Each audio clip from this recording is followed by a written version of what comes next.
এলাকার কিছু বড় মুরব্বীরা বিচার দেয়, আপনার বাচ্চারা ইদানিং সালাম দেয় না, আপনি দিছেননি।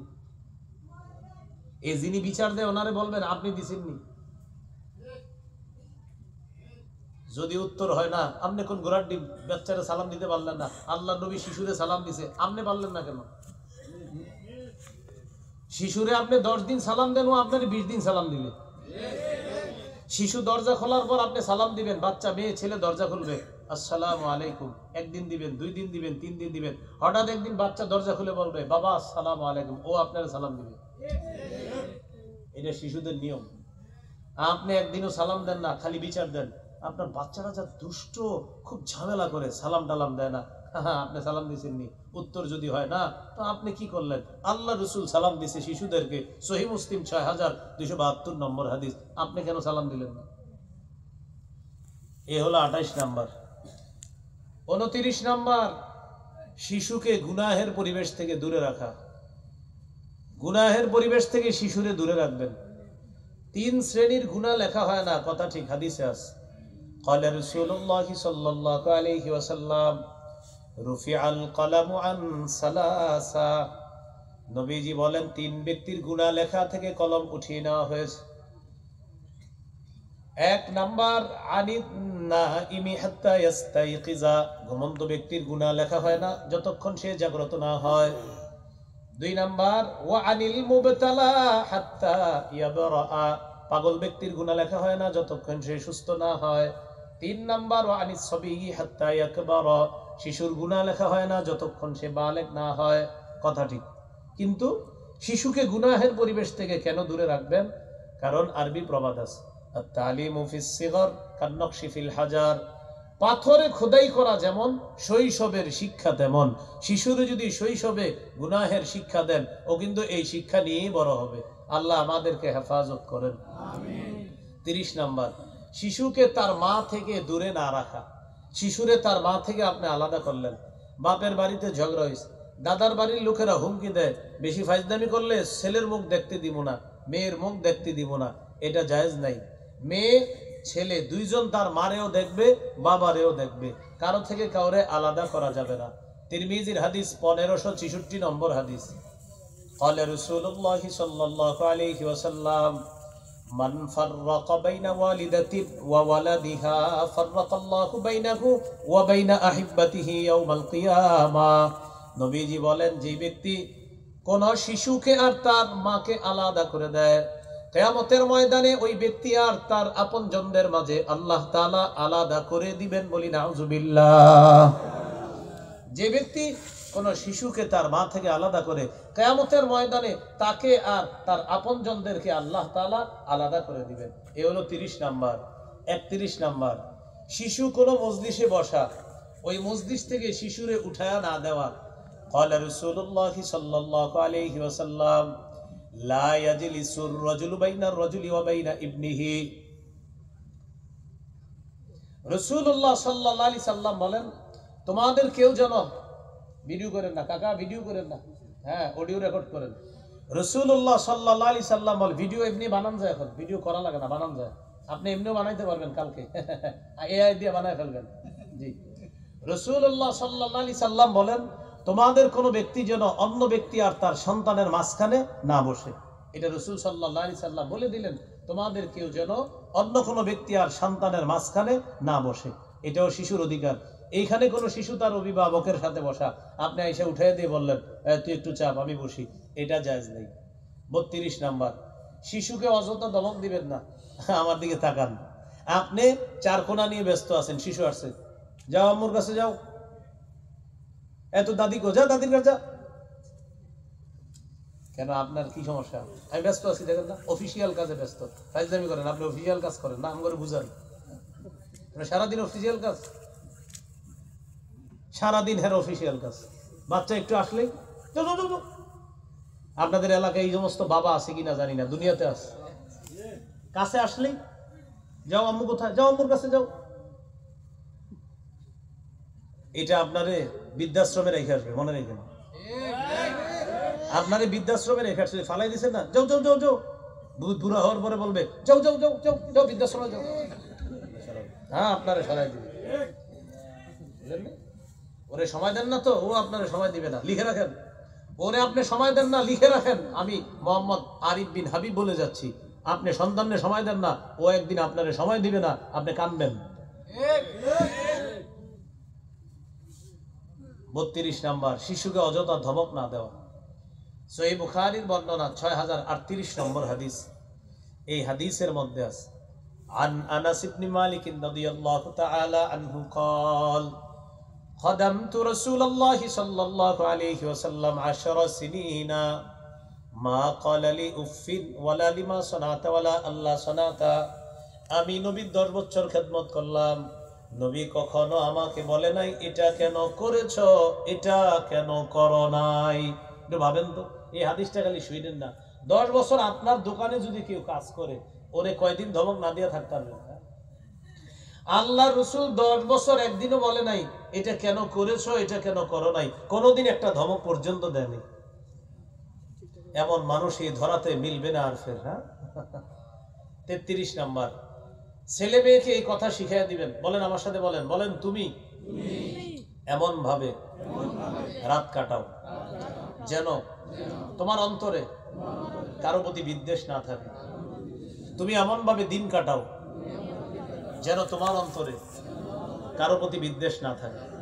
এটা সন্তানকে শিখিয়ে দিবেন। তিরমিজির 2678 নম্বর হাদিস, রাসূলুল্লাহ সাল্লাল্লাহু আলাইহি সাল্লাম বলতেছেন, ইয়া বুনাইয়া ইন কাদারতা আন তুসবিহা ওয়া তুমসিয়া ওয়া লাইসা ফি কলবিকা গিশুন লি আহাদিন ফাফআল। নবীজি বলেন, হে প্রিয় বৎস, তুমি যদি পারো তোমার রাতটা এমন ভাবে কাটাও তোমার অন্তরে কারো প্রতি বিদ্বেষ নাই। তুমি যদি পারো তোমার দিনটা এমন ভাবে কাটাও তোমার অন্তরে কারো প্রতি বিদ্বেষ নাই, তাহলে তুমি এমন ভাবেই রাত কাটাও, এমন ভাবেই দিন কাটাও। নবী বলেন, এই কাজটা যদি তুমি করতে পারো আমার সাথে তুমি জান্নাতে থাকবা। এই হাদিসটা লম্বা হাদিস। হাদিসের শেষে নবী ফলাফল বলছে, এগুলা যারা করবে সে আমার সাথে জান্নাতে থাকবে। কয় নাম্বার গেল? 33। 34 নাম্বার, শিশুর জন্য দোয়া করবেন। আজকে বাসায় গিয়ে দেখবেন আপনার মেয়েটা ঘুমায়, ছেলেটা ঘুমায়, ওদের দিকে তাকায় দোয়া করবেন, আল্লাহ ওদের সম্পদ বাড়াইয়া দিয়েন, ওদেরকে হালাল রিজিক দান করেন। আল্লাহ আমার এই ছেলে আমার এই মেয়ের পরবর্তী প্রজন্ম ইমাম মাহদির সাথে মিলিয়ে দিয়েন। এইভাবে আপনি দোয়া করা। সহিহ বুখারী 6344 নম্বর হাদিস। আনাস রাদিয়াল্লাহু তাআলা আনহুর মা রাসূল সাল্লাল্লাহু আলাইহি সাল্লামের কাছে দোয়া চাইলেন, খাদিমুকা আনাসুন ফাদউল্লাহ লাহু ইয়া রাসূলুল্লাহ। ইয়া রাসূলুল্লাহ, আপনার খাদেম আনাসের জন্য আপনি দোয়া করেন। নবীজি দোয়া করলেন, আল্লাহুম্মা আকসির মালাহু ওয়া ওয়ালাদা ওয়া বারিক লাহু ফীমা আ'তাইতা। আল্লাহ আনাসের সম্পদ বাড়ায়া দেন, আনাসের সন্তান বাড়ায়া দেন, সন্তান আর সম্পদের মধ্যে আপনি ভরপুর বরকত দিয়ে দেন। আল্লাহ আনাসের সন্তান সম্পদ আপনি বাড়ায়া দেন, এগুলার মধ্যে আপনি বরকত দিয়ে দেন। কয় নাম্বার গেল? 34। 35 নাম্বার, শিশু সন্তান, ছেলে হোক মেয়ে হোক, বড় হোক ছোট হোক, বদদোয়া করেন না। আবার বলছি, সন্তান ছোট হোক বড় হোক, মাঝারি মধ্য বয়স্ক হোক, তাদেরকে কখনো বদদোয়া দিবেন না। বলেন আমার সাথে, 4 ধরনের বদদোয়া করা নিষেধ। বলেন কয়টি বদদোয়া নিষেধ? 4 ধরনের বদদোয়া করা নিষেধ। আবু দাউদের হাদিস 1532 নম্বর হাদিস। قال رسول الله صلى الله عليه وسلم لا تدعوا على أنفسكم ولا تدعوا على أولادكم ولا تدعوا على خدمكم ولا تدعوا على أموالكم। নবী বলেন, নিজের বিরুদ্ধে বদদোয়া করবা না, সন্তানের বিরুদ্ধে বদদোয়া করবা না, চাকর বাকরের বিরুদ্ধে বদদোয়া করবা না, সম্পদের বিরুদ্ধে বদদোয়া করবা না। নবীজি বলেন, নিজের বিরুদ্ধে বদদোয়া করবা না, সন্তানের বিরুদ্ধে বদদোয়া করবা না, চাকর বাকরের বিরুদ্ধে বদদোয়া করবা না, সম্পদের বিরুদ্ধে বদদোয়া করবা না।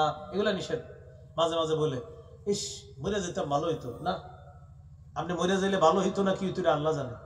কেন আপনি নিজের এই কথা বলেন? আমি মরে গেলে ভালো হইতো, নিজের নিজে বলে, জীবনটা পারলে শেষ করে দিতাম। নবী বলে না, এগুলা বইল না। 2 নাম্বার, সন্তানের বিরুদ্ধে বদদোয়া। মাঝে মাঝে রাগ কইরা মা বাবা ছেলে মেয়েরে বলে, এত মানুষ গাড়ির তলে বইরা মরে, তুই মরতে পারোস না। এগুলো বললেন না। চাকর বাকরকে বদদোয়া করেন না। সম্পদের বিরুদ্ধে বদদোয়া করে, ছেলে মাদকাসক্ত, এখন বলে সম্পদগুলা যদি ধ্বংস হয়ে যেত ভালো হইতো। না, কেন ধ্বংস হবে? আপনি ভালো কাজে লাগাই দেন, ধ্বংস করেন না। তাহলে এই 4 ধরনের বদদোয়া করা নিষেধ। এর মধ্যে একজন হলো সন্তান, তার বিরুদ্ধে বদদোয়া করা নিষেধ। কত হলো? 35। 36 নাম্বার, এটা সুন্দর, বলেন শিশুর কাছ থেকে কিছু নিতে হলে অনুমতি নেওয়া। কি নিতে হবে বলেন তো? অনুমতি। এমন এখন আমার পাশে কোনো শিশু আছে, ওর হাতে পানিটা আছে, এই যে পানিটা, আপনি কিন্তু শিশু না, আপনি এমনি বললাম আর কি। এখন আমি কিছু নিতে হলে ওই শিশুর কাছ থেকে অনুমতি নিতে হবে। দলিল সহিহ বুখারী 2602 নম্বর হাদিস। আল্লাহ রাসূল সাল্লাল্লাহু আলাইহি সাল্লামের ডান পাশে শিশু, বাম পাশে মুরব্বিরা বসা। নবীর কাছে পানীয় হাদিয়া আসছে, পানীয়, ওই জামানার পানীয় কি ফলের জুস হতে পারে ইত্যাদি, এগুলা নবীর কাছে হাদিয়া আসছে। সারিবা বিনহু আল্লাহ রাসূল পান করলেন। এখন দেখেন তো পান করার পরে কারে দেওয়ার পালা? ডান পাশে যে। এখন বলেন ডান পাশে বেশি বয়সী না কম বয়সী? আর বাম পাশে মুরব্বী। এখন দুইটা বিষয়, এক আগে কারে দেওয়া। এক হাদিসে আসছে বড়রে আগে দাও, আবার আরেক হাদিসে আসছে ডান পাশ থেকে শুরু করো। এখন কোনটা করবেন? এক ডান পাশ, আবার মুরব্বী। আল্লাহ রাসূল বুদ্ধি করলেন যে এক কাজ করি, শিশুর কাছ থেকে শুরু করি, শুরু করে বলবো তুমি যদি বলো তাদেরকে দেই। সুবহানাল্লাহ। শিশুরই দিবে, দেওয়ার পর বলবে তুমি অনুমতি দিলে মুরব্বীদেরকে দিই আগে। তাহলে শিশুরে দিয়ে দিলাম, ওরে মালিক বানায় দিলাম, এখন ওর অনুমতি হইলে মুরব্বীদেরকে দিব। তাহলে আল্লাহ রাসূলের এই সুন্নতটা দেখেন কত কৌশল করলেন রাসূল সাল্লাল্লাহু আলাইহি সাল্লাম। প্রথমে ডান পাশে দিলেন, শিশুরে দিলেন। এখন আবার কথা হলো শিশুর চেয়ে বড়দেরকে গুরুত্ব দেওয়া। তো নবী চিন্তা করলেন ওর কাছ থেকে অনুমতি নিয়ে এটা বড়দেরকে দিয়ে দিই, তাহলে ওরেও দেওয়া হলো, বড়দেরকেও দেওয়া হলো। সুবহানাল্লাহ। কিন্তু ঘটনা শেষ হয় নাই। ঘটনাটা কি হয়েছে দেখেন। আল্লাহ রাসূল পান করার পর এবার ডান পাশে যে শিশু ওরে দিছে, দেওয়ার পর বললেন ইন আজিনতালি আতাইতু হাউলা, তুমি অনুমতি দিলে এই পানীয়টা মুরব্বিদেরকে দিতে পারি। শিশু জবাব দিলেন মা কুনতু লিউসিরা বিনাসিবিকা মিনকা আহাদান ইয়া রাসূলুল্লাহ, হুজুর আপনার ঠোঁট যেখানে লাগছে, আমি ছোট মানুষ হলে কি হইব, এটা আমি আগে কাউরে দিব না, আগে আমি পান করব। আপনার ঠোঁটের বরকত, এটা আমি আগে কাউরে দিব না, এটা আগে আমি নিব। শিশুও নবীরে চিনছে, আমরা চিনলাম না। এ হলো 36 নাম্বার।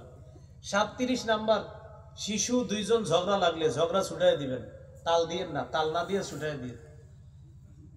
এক আনসারী আর মুহাজির গোলামের মধ্যে ঝগড়া। আনসারী গোলাম বালক ডাক দিল ইয়াল আল আনসার, আনসারীরা কই, তাড়াতাড়ি আসো। মুহাজির ডাক দিল ও মুহাজিররা তাড়াতাড়ি আসো। নবী দৌড়ে এসে কয় মা হাজা দাওয়া আহলিল জাহিলিয়া, জাহিলি যুগের ডাকাডাকি বন্ধ হইল না যেটা আমাদের দেশে। দুইজন ঝগড়া লাগে, দুই পাশ থেকে বাঁশ নিয়ে দুই গ্রুপ আসে, আসার পর মারপিট হয়। হসপিটালে গেছে 27 জন 28 জন হসপিটালে। সাংবাদিকরা জিজ্ঞাসা করছে আপনারা হসপিটালে কেন? আমরা দুই পক্ষ মারপিট করছি, পরে হসপিটালে। পরে জিজ্ঞাসা করছে কেন মারপিট করছেন? জানি না। এই যে আমাদের দেশের ঘটনা, এটা আপনারা জানেন, আমি নাম বলছি না এলাকার, আমাদের দেশের ঘটনা, এটা সংবাদও আছে, এটা পেপারেও আছে। আমাদের দেশে এই ঘটনা বইটা হসপিটালে ভর্তি হয়েছে 20 জনের বেশি। সাংবাদিক গিয়ে কয় মারপিটটা কেন করছেন? জানি না। কি কয়? আমাদের দেশের ঘটনা, এটা বেশি দিন আগের না, এই গত 1-2 বছর আগের ঘটনা। তাহলে এই হলো আমাদের অভ্যাস। কেন মারপিট করলাম এটা আমিও জানলাম না, মাইর খেয়ে হসপিটালে ভর্তি হইলাম, কি হলো এটা? তাহলে প্রিয় ভাইরা, ঝগড়া লাগলে কেউ তাল না দেওয়া, ছুটাইয়া দেওয়া। ঝগড়া কি করা? ছুটাইয়া দেওয়া। আমাদের অভ্যাস কি করে, আরেকটা দে, আরেকটা দে, এগুলা না করা। আল্লাহ আমাদেরকে হেফাজত করেন। আর 30 নাম্বার, শিশুর সাথে খানা খাবেন, খাওয়ার সময় তার ভুল ধরায় দিবেন। বুখারীর 5376 নম্বর হাদিস। ওমর ইবনে আবি সালামা রাদিয়াল্লাহু তাআলা আনহু বলেন আমি নবীর ঘরে লালিত পালিত হয়েছি, বড় প্লেটের মধ্যে একসাথে খাই, আমার হাত খালি চারদিকে নড়ে, এখানে নড়ে, এখানে যায়, এখানে যায়, আমি ছোট মানুষ। নবীজি আমার হাত ধইরা বললেন এই সাম্মিল্লাহ, বিসমিল্লাহ বলো, কুল বিয়ামিনিকা, ডান হাতে খাও, অকুল মিম্মা ইয়ালিকা, সামনে থেকে খাও। একটা ভুল ধরাইতে গিয়ে নবী 3টা সুন্নত শিখিয়ে দিলেন। বিসমিল্লাহ বলে খাও, ডান হাতে খাও, সামনে থেকে খাও। তাহলে শিশুরে খাওয়াবেন। প্রিয় ভাইরা, আপনারা এখানে যারা আছেন, মাঝে মাঝে আপনারা এক বেলা অন্তত সবাই একসাথে খাবেন। আপনি 2 বেলা অফিসে থাকেন, কাজে থাকেন, পারেন না, এক বেলা আপনি আপনার বিবি, আপনার সন্তান এক প্লেটে, বড় একটা প্লেটে খাবেন। এতে উপকার কয়টা? 1, রিজিকে বরকত পাবে। 2, একের কারণে অপরের পেটের রোগ বিমারি দূর হয়ে যাবে। 3, আপনাদের পরিবারের মহাব্বত দিন দিন বৃদ্ধি পাবে।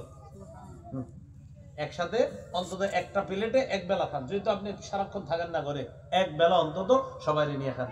তো বাচ্চা যখন মোটামুটি হাত দিয়ে খাওয়ার বয়সও হবে, ওরেও খাওয়াবেন। তো ওর ভুল ধরায় দিবেন, হাত ধরবেন, মা বাবা বলো বিসমিল্লাহ বলো, ডান হাতে খাও, সামনে থেকে খাও, ওরে এইভাবে শিখাই দিবেন। এ হলো 38। 39 নম্বর, সুপ্ত প্রতিভা শিশুর মধ্যে আছে, এই সুপ্ত প্রতিভা বিকাশের চেষ্টা করা। সহিহ বুখারীর 61-62 নম্বর হাদিস। একদিন রাসূল সাল্লাল্লাহু আলাইহি সাল্লাম সাহাবীদেরকে বললেন, ইন্না মিনাশ শাজারি শাজারাতান লা ইয়াসকুতু ওয়ারাকুহা, গাছের মধ্যে একটা গাছ আছে, গাছের মধ্যে একটা গাছ আছে যে গাছের পাতা কখনো ঝরে পড়ে না। তোমরা বলো তো সেটা কি গাছ? নবীজি জিজ্ঞাসা করলেন। এখন সাহাবীরা খুঁজতেছে কি গাছ, কি গাছ, কি গাছ, কেউ কইতে পারে না। কম বয়সী একজন ছিলেন আব্দুল্লাহ ইবনে ওমর, তিনি বলেন ওয়াকা ফি নাফসি আন্নাহা নাখলা, আমার মনে মনে আসছে এটা খেজুর গাছ, কিন্তু আমি ছোট হওয়ায় লজ্জায় বলি না, যদি সবার সামনে বললে না হয়, সবাই যদি হাসে এই জন্য বলি না। একটু পরে সাহাবীরা বললেন, হুজুর আমরা পারি না, আপনি বলেন। নবীজি বললেন, এটা পারো না? গাছের মধ্যে একটা গাছ পাতা ঝরে পড়ে না, আর এটা তো তোমাদের আশেপাশেই থাকে সব সময়, এটা খেজুর গাছ। বলেন কি গাছ? তো আব্দুল্লাহ ইবনে ওমর, ওনার প্রতিভা ছিল, উনিও বুঝছে এটা খেজুর গাছ, কিন্তু উনি বলে নাই। হাদিস দ্বারা বোঝা যায় সুপ্ত প্রতিভা থাকলে এটা বিকাশ চেষ্টা করা। এই যে নবীজি বললেন, বলো তো গাছের মধ্যে একটি গাছ আছে, সেটা কি গাছ? তো এইভাবে পরীক্ষা করা, যেটা আমরা করি দেশ গ্রামে। বলো তো 3 অক্ষরে নাম দেশের নাম হয়, মাঝের অক্ষর বাদ দিলে খাবারের নাম হয়। ভারত ভাত, ভারত ভাত, এটা কথা আর কি, ভারত ভাত, এই যে হয়ে গেল ভারত দেশের নাম। মাঝের র বাদ দেন কি হয়ে যায়? ভাত হয়ে যায়। তো এই যে এরকম আর কি, এরকম প্রতিভা বিকাশের চেষ্টা করা। 40 নাম্বার, মাঝে মাঝে শিশুদেরকে দৌড় প্রতিযোগিতা করাবেন, এরপরে বলবেন যে ফার্স্ট হবে তারে পুরস্কার দেওয়া হবে। রাসূলুল্লাহ সাল্লাল্লাহু আলাইহি সাল্লাম তার 3 চাচাতো ভাই আব্দুল্লাহ, উবাইদুল্লাহ, কাসির বনিল আব্বাস, তাদেরকে একসাথে দাঁড় করায় বলতেন, মান সাবাকা ইলাইয়া ফালাহু কাজা, যে দৌড়ে আমার কাছে আগে আসবে তারে পুরস্কার দেওয়া হবে। তারা দৌড়ে কেউ নবীর পেটের উপর, কেউ নবীর পিঠের উপরে আইসা পড়তেন, যে ফার্স্ট হইতো আল্লাহ রাসূল তাকে পুরস্কার দিতেন। শিশুদেরকে দৌড়ানোর ব্যবস্থা করা, এটা ভালো। শিশু অথবা আমরা বড় যারা আছি, আমাদেরও দৌড়ানো উচিত। আসলে জিহাদের জন্য সবার প্রতিদিন অন্তত 10-20 মিনিট দৌড়ানো উচিত, জিহাদের প্রস্তুতি হিসাবে। আমরা বসে থাকতে থাকতে আমাদের পেট এত বড় হয়ে যায়, এটা কিন্তু আসলে আমাদের উচিত না। আমাদের সবার প্রতিনিয়ত একটু দৌড়ানো উচিত। রাতের বেলা খাবার এশার আগে খাবেন, এশার নামাজের পরে আর খাবেন না। এশার নামাজের পরে 2 রাকাত সুন্নত হলো 6 রাকাত, আরো 8 রাকাত পড়বেন হলো 14 রাকাত, 3 রাকাত পড়বেন হলো 17 রাকাত, এরপরে ঘুমায় যাবেন। বাস, সকালে 8টার আগে নাস্তা করবেন না, আপনার পেট ততটা বাড়বে না। 1-1.5 কেজি আপ ডাউন হতে পারে, কিন্তু বেশি হবে না। এইভাবে আপনি সুন্নাহ মোতাবেক চলতে হবে। কিন্তু এশার নামাজের পরে যদি 10টার দিকে খানা খান, মাশাআল্লাহ, খাইয়েই আল্লাহ সারাইছে যে ইস্তেনজার প্রয়োজন হয়েছে, যদি ইস্তেনজা না লাগতো ওখান থেকে উঠতো না। আল্লাহুম্মা বিসমিকা আমুতু ওয়া আহইয়া, বাস সকালবেলা এই বড় পেট হয়ে যায়। এই জন্য আশা খেতে হবে এশার আগে। বলেন আশা, বলেন আশা, এশার আগে বলেন। আশা অর্থ রাতের খাবার, ঈশা অর্থ ঈশার নামাজ। আইনের উপরে জবর হইলে রাতের খাবার, আইনের নিচে জের হইলে এশার নামাজ। বিবির আজকে বাসায় গিয়ে বলবেন, এখন থেকে আশা খাবো ঈশার আগে। আর এটা আবার কি? বলবেন আশা মানে রাতের খাবার, এখন থেকে রাতের খাবার খাবো ঈশার নামাজের আগে। এই 40টা শৈশবের অধিকার আমরা জানলাম। এইভাবে সন্তানদেরকে আমরা বড় করার চেষ্টা করব, মানুষ করার চেষ্টা করব। আপনি দেখবেন আপনার সন্তান কার্টুনিস্ট হবে না, আপনার সন্তান টেলিভিশনের প্রতি আগ্রহী হবে না। আল্লাহ রসুলের সুন্নাহ মোতাবেক যদি বড় করতে পারেন, আপনার সন্তান আদর্শ সভ্য সন্তান হবে ইনশাআল্লাহ। আপনারা এই অধিকারগুলো আরো পড়ে নেবেন। আমার মিম্বরে আমানতটা যাদের কাছে আছে, হয়তো ওলামায়ে কেরামের কাছে আছে, সাধারণ জনগণ যারা, আপনারাও কিতাবটা সংগ্রহ করবেন। মিম্বরের আমানত 2000 পৃষ্ঠার কিতাব। এই অধিকারগুলা ব্যাখ্যা সাপেক্ষে একের পরে এক অধিকারগুলা লেখা আছে। মিম্বরে আমানত 10 খণ্ড, নারী পুরুষ ওলামা তোলাবা সবাই পড়তে পারেন, রেখে দিবেন। আরেকটা বলছিলাম 29 নম্বর অধিকার, পাপ থেকে দূরে রাখা। পাপ সম্পর্কে আমার একটা কিতাব আছে, নাম পাপ, কিতাবের নামই পাপ। 2 খণ্ডের কিতাব, 600 পৃষ্ঠার কিতাব। এই কিতাবটা প্রতিদিন একটু একটু পড়েন, পাপ সম্পর্কে জানেন, পাপ থেকে বাঁচার চেষ্টা করবেন। আল্লাহ আমাদের সকলকে আজকে যে আলোচনাগুলো শুনলাম। 20 নম্বর শিশুর অধিকার, শিশুর সাথে খেলাধুলা করা। বর্তমান জামানায় 4 কোণার জিনিসটা পাওয়ার পর বাবারা আর শিশুর সাথে খেলাধুলা করে না। এই 4 কোণার জিনিস পাইয়া বউ ভুলে গেছে, মা ভুলে গেছে, সন্তান ভুলে গেছে। আমি আপনাদেরকে বলে যাচ্ছি, আজকে মাথাটা বালিশে লাগায় পরীক্ষা করেন, আপনি কয় মিনিট মোবাইল রে দেন, আর কয় মিনিট আপনার মা বাপরে দিচ্ছেন, আর কয় মিনিট বিবিরে দিচ্ছেন, কয় মিনিট সন্তান, ফলাফল আসবে আপনি এটারই বেশি সময় দিচ্ছেন। সবাই চুপ হয়ে গেলেন কেন? কারণ এই অপরাধী ম্যাক্সিমাম, এই জন্য আপনারা চুপ হয়ে গেছেন। আলহামদুলিল্লাহ অপরাধে আমি অপরাধী না, তাই জোর গলায় বলতে পারি আমি। আল্লাহ আমাদেরকে হেফাজত করেন। তাহলে 20 নাম্বার, শিশুর সাথে খেলাধুলা করা। সহিহ বুখারীর বর্ণনা, ইবনে মাজারও বর্ণনা, আমি আপনাদের এখন যে হাদিস শোনাবো, পৃথিবীর শ্রেষ্ঠ নানা, শ্রেষ্ঠ নাতির সাথে খেলার হাদিস। সুবহানাল্লাহ। ইবনে মাজা 144 নম্বর হাদিস। একদিন রাসূলুল্লাহ সাল্লাল্লাহু আলাইহি সাল্লাম মদিনার রাস্তায় বের হয়েছে। রাস্তায় বের হওয়ার পর সাহাবায়ে কেরামকে নিয়ে আল্লাহ রসুল যাইতেছে। হঠাৎ দেখে হুসাইনুন ইয়ালআবু ফিস সিক্কা, মদিনার গলিতে নবীর নাতি হযরতে হুসাইন খেলতেছে। যেই মাত্র রাসূলুল্লাহ সাল্লাল্লাহু আলাইহি সাল্লাম নাতিকে দেখলেন, সবাইকে পিছনে ফালায় আল্লাহ রসুল সাল্লাল্লাহু আলাইহি সাল্লাম সামনে গেলেন। সামনে যাওয়ার পর রাসূল সাল্লাল্লাহু আলাইহি সাল্লামকে তার নাতি হযরত হুসাইন দেখার পর, ইয়াফিরুল গুলামু হা হুনা ওয়া ইয়াফিরু হা হুনা, নাতি তার নানাকে দেখার পর একবার এদিকে পালায় আর একবার এদিকে পালায়। নানা তার নাতিকে ধরার জন্য একবার এদিকে দৌড়ায় আবার এদিকে দৌড়ায়। ইউদাহিকু, নানা হাসে নাতিও হাসে। নাতি হাসে, আমার নানা আমাকে দৌড়ায়া ধরতে পারে না এই জন্য নাতি হাসে। নানা হাসে, আমি যে আমার নাতির সাথে খেলতেছি, ছোট্ট মানুষটার মনটা বড় খুশি, তাই নানা খুশিতে হাসে। সাহাবায়ে কেরাম এই জান্নাতি দৃশ্য দেখতে লাগলেন।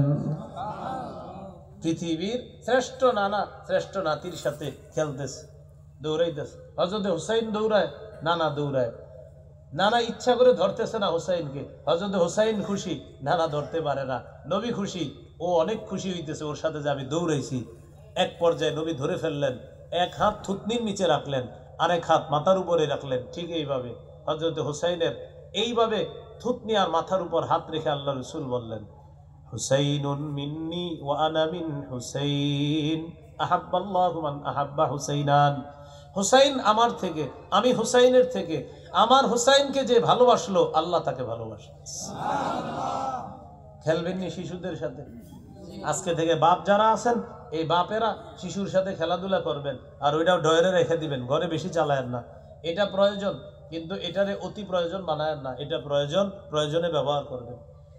21 নাম্বার, শিশুকে ভালোবাসা। মাঝে মাঝে নিজের শিশুরে জড়ায় ধরে বলবেন, আল্লাহ আমি ওর খুব ভালোবাসি। এটা বলা সুন্নত। সহিহ বুখারী 5884 নম্বর হাদিস। রাসূলুল্লাহ সাল্লাল্লাহু আলাইহি সাল্লাম বাজার থেকে বাসায় আসছে। আসার পর নবী বললেন, আইনা লুকা। লুকা এটা আরবি শব্দ, এটার বাংলা হলো হ্যাংলা পাতলা শিশু। নবীজি বাসায় এসে বললেন, আমার হ্যাংলা পাতলা নাতি কোথায়? হযরতে হাসান কোথায়? হাসান রাদিয়াল্লাহু তাআলা আনহু ঘর থেকে বের হয়ে আসলেন, নানা এই যে আমি। ফালতাজামাহু, হাসানকে আল্লাহর নবী জড়ায়া ধরলেন। জড়িয়ে ধরার পর আল্লাহ নবী বললেন, আল্লাহুম্মা ইন্নী উহিব্বুহু, আল্লাহ আমি হাসানকে খুব ভালোবাসি। ফা আহিব্বা ওয়া আহিব্বা মান ইউহিব্বু, আল্লাহ আপনিও হাসানকে ভালোবাসেন। মাবুদ আমি আপনার কাছে দোয়া করলাম, এই পৃথিবীর যে কেউ আমার নাতি হাসানকে ভালোবাসবে, আল্লাহ আমি দোয়া করে গেলাম আপনিও তাকে ভালোবাসবেন। আমার নাতি হাসানকে যে ভালোবাসবে, আল্লাহ আপনিও তাকে ভালোবাসবেন। কয় নাম্বার গেল? 21। 22 নাম্বার, শিশুকে রানে বসাইবেন। রানে বসানো সুন্নত। আজকে বাসায় গিয়া ওরে রানে বসাইবেন, শিশুরে বসায় বলবেন, বহ তুই, নবীর সুন্নত আদায় করছি, বহ। এইভাবে। দলিল সহিহ বুখারী 6003 নম্বর হাদিস। উসামা ইবনে যায়েদ রাদিয়াল্লাহু তাআলা রাসূল সাল্লাল্লাহু আলাইহি সাল্লামের ছেলের ঘরের নাতি। কি বললাম এটা? ছেলেকে বলেন তো? যায়েদ বিন হারেসা, পালক ছেলে। এই যায়েদ বিন হারেসা রাদিয়াল্লাহু তাআলা আনহুর ছেলে উসামা, তাহলে নবীর সম্পর্কে নাতি। উসামা ইবনে যায়েদ রাদিয়াল্লাহু তাআলা আনহু বলেন, কানা রাসূলুল্লাহ সাল্লাল্লাহু আলাইহি ওয়াসাল্লাম ইয়াখুযুনি ওয়া ইউকঈদুনি আলা ফাখিযিহি ওয়া ইউকঈদুল হাসানা আলা ফাখিযিহিল উখরা। নবীজি বলেন, নবীজির নাতি হযরতে উসামা বলেন, আমার দাদা রাসূলুল্লাহ সাল্লাল্লাহু আলাইহি ওয়াসাল্লাম মাঝে মাঝে আমাকে ধরতেন, ধরার পর রানের উপর বসাইতেন।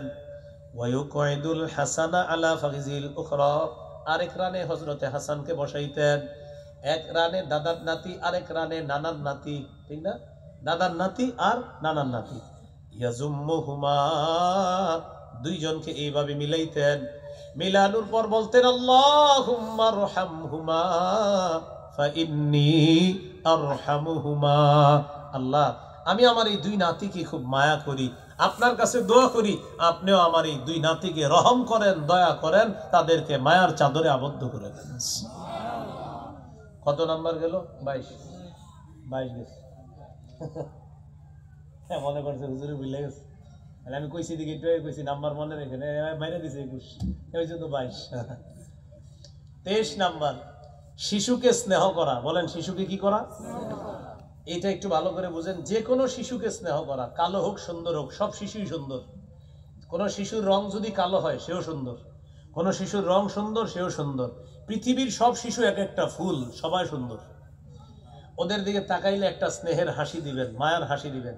অনেক শিশু আছে তারা জন্মগতভাবে আপনার একটু মানে অসুস্থ টাইপের হয়, এদেরকে দেখলে একটু হাসি দিবেন, স্নেহের হাসি, মায়ার হাসি দিবেন। ওরে আপনি অন্য চোখে দেখেন, এটা যেন কখনো ওর মা বাবা না বুঝে, কষ্ট পাবে খুব। অনেক শিশু আছেন আপনার একটু বিকলাঙ্গ হয়, বা তার একটা হাত সুন্দর না, অথবা আমরা যাদেরকে অটিজম বলে থাকি এরকম। তো এই জাতীয় কোনো শিশু দেখলেও তার মা বাবার সামনে সুন্দর আচরণ করবেন। ওই শিশুটার সাথে আপনি এমন কিছু না করা যেটার কারণে তার মা বাবা কষ্ট পায়, এরকম কিছু না করা। তো 23 নাম্বার, যে কোনো শিশুকে স্নেহ করা। তিরমিজির হাদিস 1920 নম্বর হাদিস, قال رسول الله صلى الله عليه وسلم ليس منا من لم يرحم صغيرنا ولم يعرف شرف كبيرنا। নবীজি বলেন, যে ব্যক্তি ছোটকে স্নেহ করে না, বড়কে শ্রদ্ধা করে না, সে আমাদের দলভুক্ত না। যে ব্যক্তি ছোটকে স্নেহ করে না, বড়কে শ্রদ্ধা করে না, সে আমাদের দলভুক্ত না। এ হলো 23 নাম্বার। 24 নাম্বার, শিশুকে চুমু দেওয়া। সহিহ বুখারী 5997 নম্বর হাদিস। রাসূলুল্লাহ সাল্লাল্লাহু আলাইহি সাল্লামের এক সাহাবী নাম আকরা ইবনে হাবিস, তিনি বলেন, ইন্নালি আশারাতাম মিনাল ওয়ালাদ মা ক্বাবালতু আহাদাম মিনহুম ইয়া রাসূলুল্লাহ। ইয়া রাসূলুল্লাহ, আমার 10 জন সন্তান, আমি এই 10 জনের কাউকে কখনো চুমা দেই নাই। কি কয় দেখেন, হুজুর আমার 10 জন সন্তান, আমি কাউকে চুমা দেই না। আল্লাহ নবী বললেন, এটা তুমি কি শোনাইলা? মানলা ইয়ারহাম লা ইউরহাম, যে দয়া করে না তার প্রতি দয়া করা হয় না। তুমি যদি তোমার সন্তানকে মায়া না করো, দয়া না করো, তোমার প্রতি মায়া করা হবে না, তোমার প্রতি দয়া করা হবে না। কত নাম্বার গেল? 24। 25 নাম্বার, এটা আমার দিকে তাকায়া বুঝেন। ভালো কিছু খাইতেছেন, খাওয়ার সময় পাশে শিশু আছে, ওই শিশুর স্বাস্থ্যের পক্ষে যদি খাবারটা হয়, শিশুকে আগে সাধবেন। ও যদি এই খাবার খায় আলহামদুলিল্লাহ, আপনারে যদি দেয় আলহামদুলিল্লাহ, আর যদি না দেয় তাও আলহামদুলিল্লাহ, নে তুই পুরাটা খা, এরকম ওরে আগে সাধবেন। তাহলে আপনি কোনো খাবার খাওয়ার সময় দেখবেন পাশে শিশু আছে কিনা। যদি শিশু থাকে, শিশুকে আগে খাবারটা দিবেন। সে যদি খায় আলহামদুলিল্লাহ, আর যদি অর্ধেক খেয়ে আপনাকে দেয় তাও আলহামদুলিল্লাহ। তো বলছিলাম খাবারের ক্ষেত্রে শিশুকে অগ্রাধিকার দেওয়া। ইযা উতিয়া রাসূলুল্লাহ সাল্লাল্লাহু আলাইহি ওয়াসাল্লাম বিবাকুরাতিল ফাকিহা ওয়াদাআহা আলা আইনাইহি ওয়া শাফাতাইহি। নবীজির কাছে গাছের প্রথম ফলটা যখন হাদিয়া আসতো, নবীজি এই ফলটা চোখে লাগাইতেন আর মুখে লাগাইতেন। নবীজির কাছে গাছের প্রথম ফল হাদিয়া আসার পর আল্লাহ নবী ফলটা চোখে লাগাইতেন আর ঠোঁটে লাগাইতেন। এরপর আল্লাহ নবী ফলের দিকে তাকায় বলতেন, কামা আরাইতানা আউয়ালা আরিনা আখিরা। আল্লাহ গাছের প্রথম ফলটা যেমন বরকতময় দেখাইলেন, এই গাছের শেষ ফলটাও আমাদেরকে বরকতময় দেখায় দেন। সুম্মা ইউতিহা ইনদাহু মান ইয়াকুনু মিনাস সিবিয়ান। এরপর আল্লাহ নবীর পাশে থাকা কোনো শিশুকে আল্লাহ নবী ওই ফল দিয়ে দিতেন। নবীর পাশে থাকা কোনো শিশুকে আল্লাহ রসুল এই ফলটা দিয়ে দিতেন। এ হলো 25 নাম্বার। 26 নাম্বার, এটা আমার সাথে সবাই বলেন, বলেন ভুলেও। একদিক দিয়ে জেনারেটরের আওয়াজ, আরেক দিক দিয়ে এদের আওয়াজ। হ্যাঁ, আরো জোরে বলেন। হ্যাঁ। আমার বয়ান পুরোটা শুনে কি বুঝতেছেন? মানে আমি পড়াশোনা না করে বয়ান করি না, কইরা তার মানে অনেক কষ্ট হয় আমার। এ পর্যন্ত আপনাদের সামনে কোরআনের 2টি আয়াত, রসুল সাল্লাহ সাল্লামের প্রায় 25টি হাদিস বলা হলো। মানে আপনারা যদি চারদিক পরিবেশ সুন্দর না করেন, এরকম জেনারেটরওয়ালা মাহফিলে কোনোদিন দাওয়াত দিয়ে না। আমার খুব কষ্ট হইতেছে শুরু থেকে। আমার বয়ানে কোনো আওয়াজ হবে না শুরু থেকে, একদম চুপচাপ থাকবেন, পুরো একটা বয়ানে কিছু শিখতে পারবেন। এটা আমি কোনো অহংকার করছি না, আমার পুরোটা বয়ানে হয়তো আল্লাহর কথা নয়, নবীর কথা, এর মানে সওয়াব হতেই থাকবে আপনার। আর বয়ানে নিয়ত করবেন, হাদিস দ্বারা আপনার রোগ থাকলে আল্লাহ রোগ বিমারি দূর করবে। আগের জামানায় বড় বড় বাচ্চারা মুহাদ্দিসিনে কেরামকে ডেকে বলতেন, আমারে হাদিস শোনান। হাদিস কয় কেন?